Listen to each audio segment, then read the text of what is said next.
तर स्वागत आपलं सर्वांचं आजच्या एका नवीन व्हिडिओमध्ये। तर बघा, या व्हिडिओमध्ये मी तुम्हाला इंडिया पोस्ट पेमेंट बँक म्हणजे IPPB इंटरनेट बँकिंग सर्व्हिस कशी वापरायची आणि मोबाईलमध्ये ॲप्लिकेशन डाउनलोड कशी करायची, रजिस्ट्रेशन कसं करायचं, त्याचप्रमाणे तुमचं बॅलन्स चेक करणे, तुमचं पासबुक काढणे।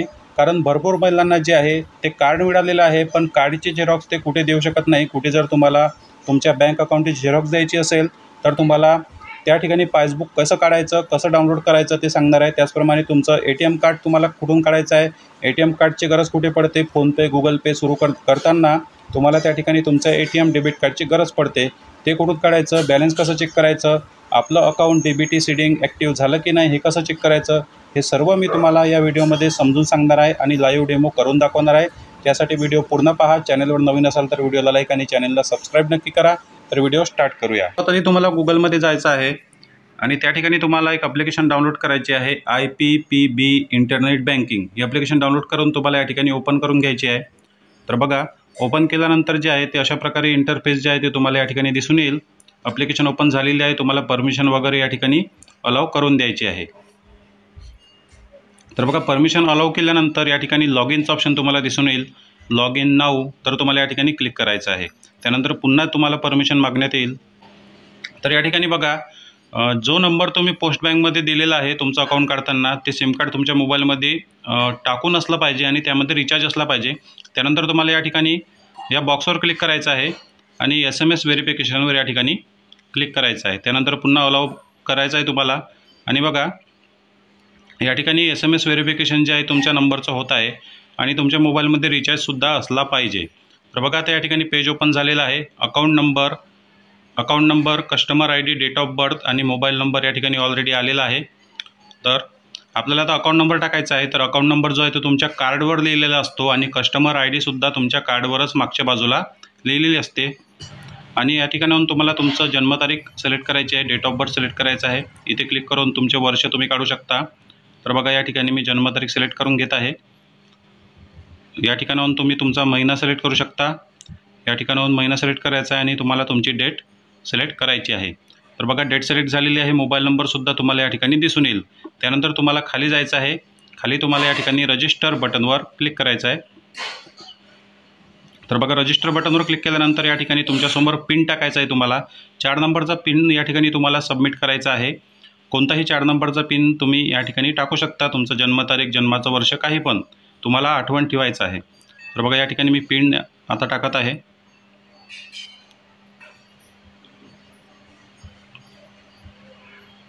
माझं जन्माचं वर्ष मी पिन या ठिकाणी सेट केलेलं आहे। तर बघा, 2 वेळा पिन टाकल्यानंतर तुम्हाला या ठिकाणी खालच्या बाजूला सेट पिन या ऑप्शनवर क्लिक करायचं आहे। तर बघा, सेट पिनवर या ठिकाणी क्लिक केल्यानंतर तर बघा, या ठिकाणी ॲड सिक्युरिटी क्वेश्चनचं ऑप्शन आलेलं आहे। वरच्या बाजूला तुम्ही पाहू शकता ॲड सिक्युरिटी क्वेश्चन। सर्वात आधी या प्रश्नाची उत्तरं तुम्हाला लिहायची आहे। तुम्ही काही पण तुमच्या मताने लिहू शकता, काहीच प्रॉब्लेम नाही।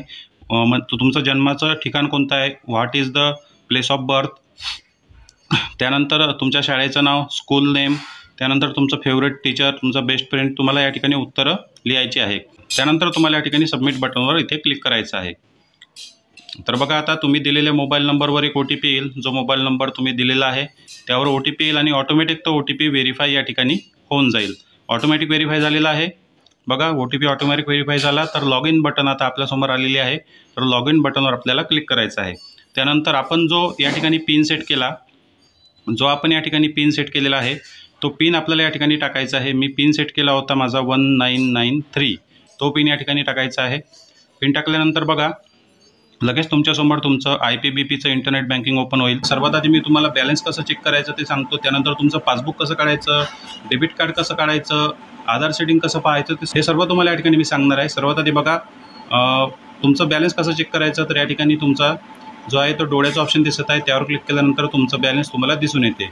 त्यानंतर बघा, मिनी स्टेटमेंटवर क्लिक केल्यानंतर या ठिकाणी मिनी स्टेटमेंटचं ऑप्शन आहे खाली, त्यावर क्लिक केल्यानंतर तुम्हाला कधी पैसे आले, कोणत्या तारखेला पैसे आले, तुम्ही कधी विड्रॉल केला, ते सर्व ऑप्शन तुम्हाला या ठिकाणी दिसून येते। तुमचे जे काही ट्रान्झॅक्शन आहे, जे काही व्यवहार झालेले आहे ते सर्व तुम्हाला या ठिकाणी पाहायला मिळते।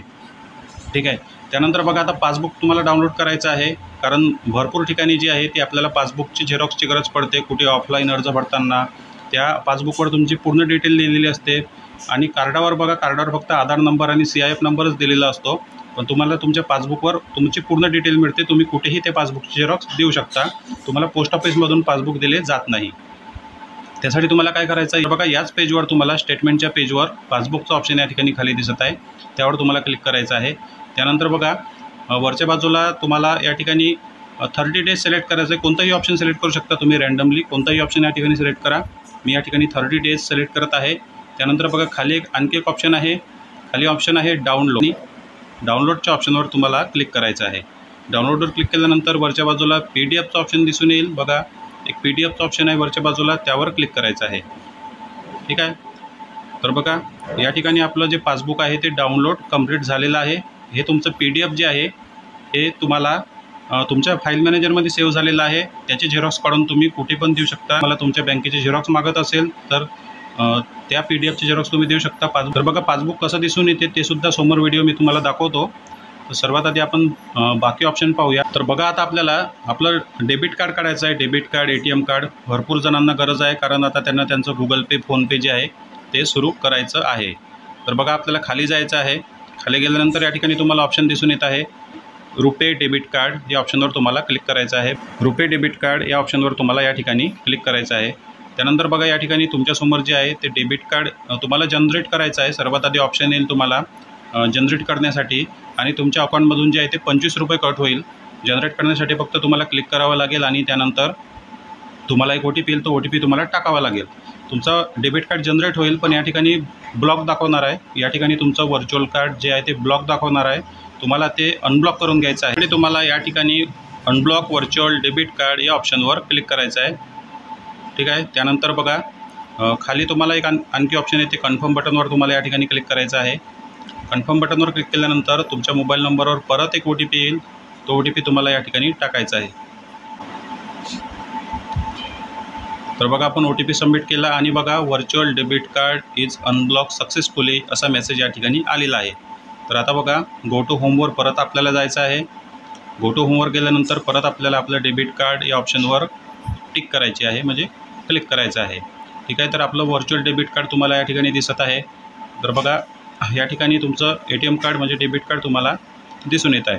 तर या कार्डची डिटेल तुम्हाला पाहायची आहे, त्यासाठी तुम्हाला व्ह्यू कार्ड डिटेल यावर क्लिक करायचं आहे. त्यानंतर तुम्ही जो पिन टाकलेला होता सर्वात आधी, तो पिन या ठिकाणी तुम्हाला टाकायचा आहे. मी 1993 टाकला होता. कन्फर्म करायचा आहे. तर बघा या ठिकाणी तुम्हाला डेबिट कार्डची डिटेल पूर्ण या ठिकाणी दिसून येत आहे.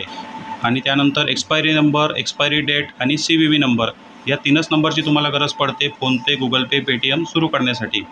बघा जे शेवटचे 6 नंबर असते ते आपल्याला फोनपे, Google Pay, Paytm सुरू करण्यासाठी टाकावे लागतात. त्यानंतर जे आहे ते एक्सपायरी डेट टाकावी लागते आणि त्यानंतर तुमचं फोनपे, Google Pay सुरू होते. तर अशा प्रकारे तुम्ही तुमचं जे आहे ते ATM कार्ड, डेबिट कार्ड सुरू करू शकता. त्यानंतर आता आपण आधार सेटिंग चेक करूया. आधार सेटिंगसाठी बघा तुम्हाला कुठे जायचं आहे. आता बाकी ऑप्शन बघा, या ठिकाणी बाकी ऑप्शन जे आहे हे पेमेंटसाठी ऑप्शन दिलेले आहे, पण यावरून जे आहे पेमेंट होत नाही. टेक्निकल प्रॉब्लेम सुरूच असतो, त्यामुळे यावरून पेमेंट करू नका. फोनपे, Google Pay तुमचं काय आहे ते सुरू तुम्ही करून घ्या, तुमच्याजवळ जर स्मार्टफोन असेल तर. तर बघा त्यानंतर आपल्याला परत खाली जायचं आहे आणि सर्व्हिस बटनवर या ठिकाणी बघा सर्व्हिसचं ऑप्शन दिसत आहे तुम्हाला.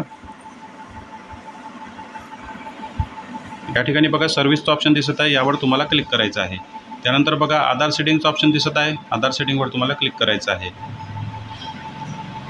तर बघा आता या ठिकाणी अकाउंट नंबरवर टिक करायचं आहे. त्यानंतर your account is already seeding with IPBP, click okay. बघा हे जे अकाउंट आहे हे सीडिंग झालेलं आहे. जेव्हा अकाउंट काढलं दुसऱ्या दिवशी सीडिंग झालेलं होतं, 2 दिवसामध्ये सीडिंग ॲक्टिवेट झालेलं आहे. तर बघा अशा प्रकारे तुमचं ऑप्शन दिसून येईल की सीडिंग झालं की नाही. ओकेवर क्लिक करायचं आहे. त्यानंतर बघा agree to receive the DBT account and verify exacting IN NPCI, यामध्ये तुम्हाला काहीच टिक करायचे नाही, काही सिलेक्ट करायचं नाही.